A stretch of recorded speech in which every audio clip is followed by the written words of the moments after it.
Hello दोस्तों, मैं आशीष यादव आप सभी का एक बार फिर से स्वागत करता हूं। ये हमारी कोचिंग के कुछ इंपॉर्टेंट नोट्स हैं जो विद्या गुरु कंपटीशन क्लासेस के नाम से है। हिस्ट्री के कुछ नोट्स हैं या महत्वपूर्ण प्रश्न हैं जो आपके यूपी पुलिस में मिलेंगे। तो चलिए हम बात करते हैं पहले क्वेश्चन की। तो मुद्रा राक्षस के रचयिता कौन हैं? अगर आपको आंसर पता है तो आप साथ साथ करते चलिए, नहीं पता है तो मैं बताते हुए चलूँगा आपको। तो मुद्रा राक्षस के रचयिता कौन है? तो सबसे पहले बात होती है विशाख दत्त। कौन है? विशाख दत्त।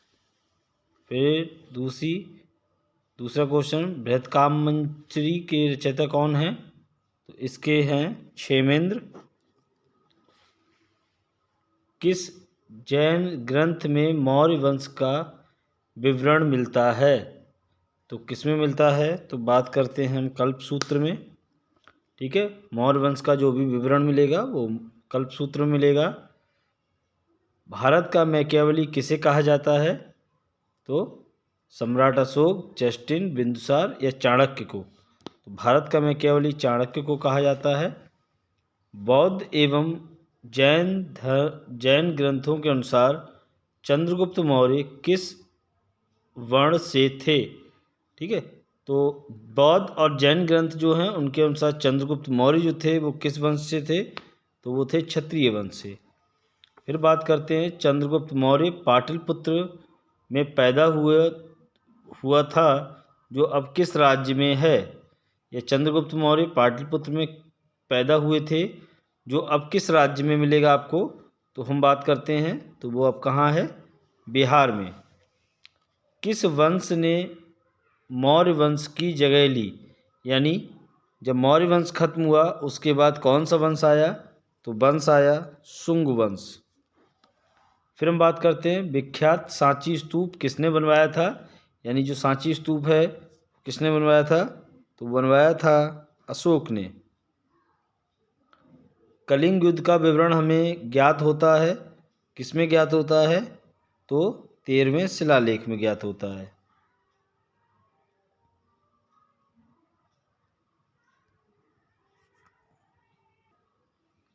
चलिए क्वेश्चन नंबर 10, सम्राट अशोक के राजदेशों का सबसे पहले विकुटन किसने किया था? यानी जो विकुटन किसने किया था? तो हमारा आंसर रहेगा जेम्स प्रिंसेप ने। किसने किया था? जेम्स प्रिंसेप ने। कौटिल्य के अर्थशास्त्र में किस पहलू पर प्रकाश डाला गया है? क्वेश्चन नंबर 11 हमारा क्या कह रहा है? जो चाणक्य की जो किताब है अर्थशास्त्र, उस पर किस उद्देश्य से वो लिखी गई थी और किस पर पहलू पर प्रकाश डाला गया है? तो हम बात करते हैं किसकी? राजनीति से संबंधित। फिर बात हो रही है सूची 1 को सूची 2 से मिलाइए। अब हम बात करते हैं सूची 1 को सूची 2 से मिलाने के लिए। तो अशोक, चंद्रगुप्त उपाधियां दे रखी हैं कि किसकी क्या उपाधि थी। तो इसका ऑप्शन हो जाएगा 12 का सी, यानी अशोक की उपाधि थी देवप्यानी, समुद्रगुप्त की उपाधि थी पराक्रमांक, और चंद्रगुप्त द्वितीय की उपाधि थी विक्रमादित्य, और स्कंदगुप्त की उपाधि जो थी वो थी विक्रमादित्य। ठीक है, अब बात करते हैं क्वेश्चन नंबर 13 की। किस देश में अशोक का कोई शिलालेख नहीं मिलता है? यानी ऐसा कौन सा देश है जहां अशोक का कोई शिलालेख नहीं मिलेगा? तो बात होती है श्रीलंका की। क्वेश्चन नंबर 14, किस शिला राजादेश में अशोक ने कलिंग युद्ध के और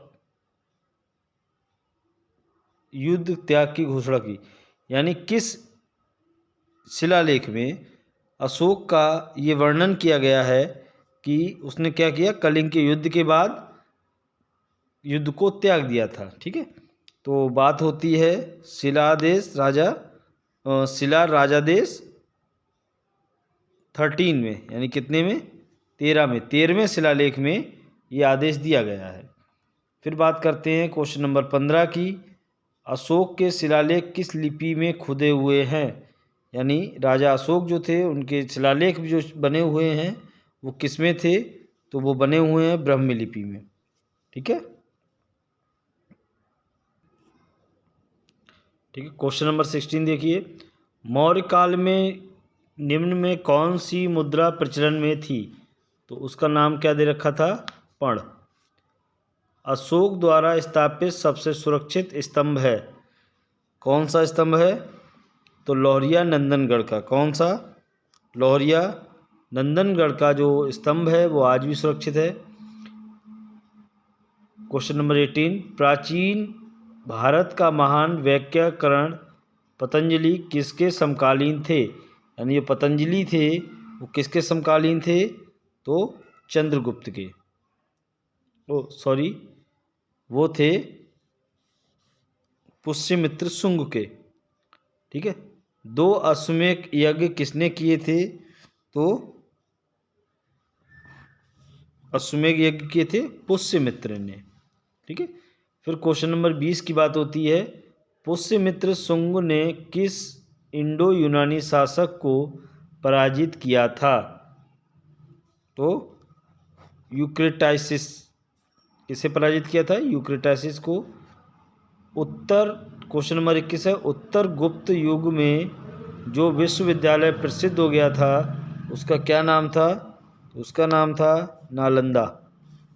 फिर क्वेश्चन नंबर 22, आर्यभट्ट और बारहमीर के सुविख्यात नाम किसके युग से संबंधित हैं, तो इसका आंसर होगा गुप्त वंश। क्वेश्चन नंबर 23, चीनी यात्री फायान किस गुप्त शासक के शासनकाल के दौरान भारत आया, तो इसका आंसर होगा चंद्रगुप्त द्वितीय के समय में आया था ये। क्वेश्चन नंबर 24, गुप्त राजवंश किस लिए प्रसिद्ध था, तो जो गुप्त राजवंश था वो किस लिए प्रसिद्ध था, कला और स्थापत्य के मामले में ये गुप्त काल। क्वेश्चन नंबर 25, गुप्त शासकों की सरकारी भाषा क्या थी, तो गुप्त शासकों की सरकारी भाषा थी संस्कृत। गुप्त राजा जिसने विक्रमादित्य की उपाधि धारण की, यह भी पीछे पड़ा है, किसने उपाधि धारण की थी, चंद्रगुप्त द्वितीय ने। गुप्त राजवंश का वह राजा कौन था जिसने हूणों को भारत पर आक्रमण करने से रोका, तो कौन थे, चंद्रगुप्त द्वितीय। क्वेश्चन नंबर 28, गुप्त संवत किसके द्वारा स्थापित की गई थी, तो गुप्त संवत जो स्थापित की थी वो की गई थी चंद्रगुप्त प्रथम के समय में। ये बहुत इंपॉर्टेंट क्वेश्चन है क्योंकि गुप्त संवत कई बार पूछा गया है, किसके शासन में स्थापित की गई, तो चंद्रगुप्त प्रथम के द्वारा स्थापित की गई। किस वंश के सिक्के संगीत के प्रति प्रेम दर्शाते हैं, तो इसका आंसर हो जाएगा गुप्त वंश। बाणभट्ट किस सम्राट का राज दरबारी कवि था, तो हर्षवर्धन का। इंपॉर्टेंट क्वेश्चन है आपका ये। निम्न में से किस की रचना हर्षवर्धन ने नहीं की थी, तो किसकी रचना नहीं की थी, हर्षचरित्र की। रत्नावली, प्रियदर्शिका, नागानंद किसकी रचना है, हर्षवर्धन की, लेकिन हर्षचरित्र जो है वो इनकी रचना नहीं है। क्वेश्चन नंबर 32 की बात करते हैं, हर्षवर्धन के समय में कौन सा चीनी तीर्थयात्री भारत आया था, तो कौन सा आया था, हुआन सेंग। फिर बात करते हैं क्वेश्चन नंबर 33 की, चालुक्य राजा पुलकेशिन द्वितीय को किसने पराजित किया था, तो किसने किया था, नरसिंह वर्मन प्रथम ने। क्वेश्चन नंबर 34, किस राजा को द्वितीय अशोक की उपाधि दी गई थी, तो कौन सा राजा था जिससे अशोक द्वितीय की उपाधि दी गई थी, तो हर्षवर्धन को। क्वेश्चन नंबर 35, राष्ट्रकूट साम्राज्य का संस्थापक कौन था, तो राष्ट्रकूट संस्थापक कौन था, दंती दुर्ग। चोल राजाओं ने किस धर्म को संरक्षण प्रदान किया, चोल राजा थे उन्होंने किस धर्म को संरक्षण प्रदान किया, तो शैव धर्म को। फिर क्वेश्चन नंबर 37, विरूपाक्ष मंदिर का निर्माण किसने किया था? तो विरूपाक्ष मंदिर का निर्माण किया था चालुक्यों ने। ऐहोल प्रशस्ति का रचयिता रवि कीर्ति किस चालुक्य शासक का दरबारी कवि था? तो पुलकेशिन प्रथम का।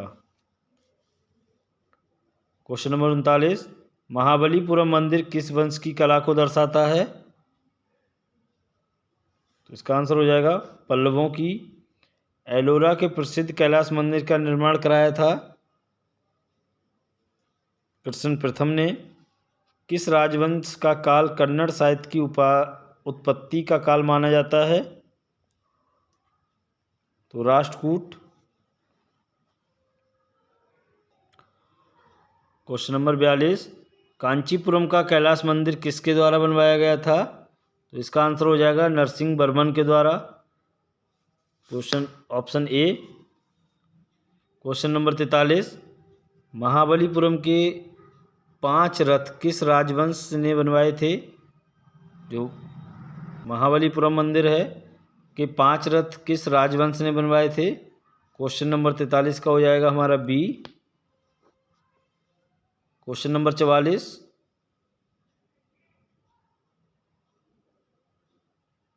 गुप्तकालीन सोने की मुद्राओं को क्या कहा गया है? गुप्त काल में जब सोने की मुद्राएं थी उन्हें किस नाम से जाना गया? तो उन्हें कहा गया था दीनार। क्वेश्चन नंबर 45, चोलों की राजधानी कहाँ थी? तो चोलों की राजधानी कहाँ थी?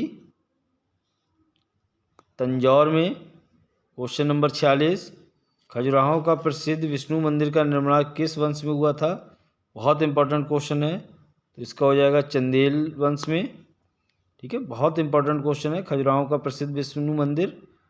फिर बात होती है क्वेश्चन नंबर 47 की, सोलंकी वंश के किस शासक के समय सोमनाथ के मंदिर पर आक्रमण हुआ था? तो इसका आंसर हो जाएगा भीम प्रथम। ललितादित्य मुक्तिपीठ ने किस मंदिर का निर्माण करवाया था? ठीक है, क्वेश्चन नंबर 48, तो इसका हो जाएगा मार्तंड मंदिर। फिर बात होती है क्वेश्चन नंबर 49 की, बृहदेश्वर मंदिर का निर्माण किस वंश के शासक ने करवाया था? तो क्वेश्चन नंबर 49 का आंसर हो जाएगा चोल वंश ने। क्वेश्चन नंबर 50, किस शासक ने सूर्य मंदिर का निर्माण करवाया? तो हो जाएगा नरसिंह देव ने। ये यूपी पुलिस एग्ज़ाम 2024 के माध्यम से बहुत इंपॉर्टेंट क्वेश्चन है। कृपया इन सभी क्वेश्चनों को तैयार करके जाएं और हमारे चैनल को लाइक एंड सब्सक्राइब करें। धन्यवाद आप सभी का।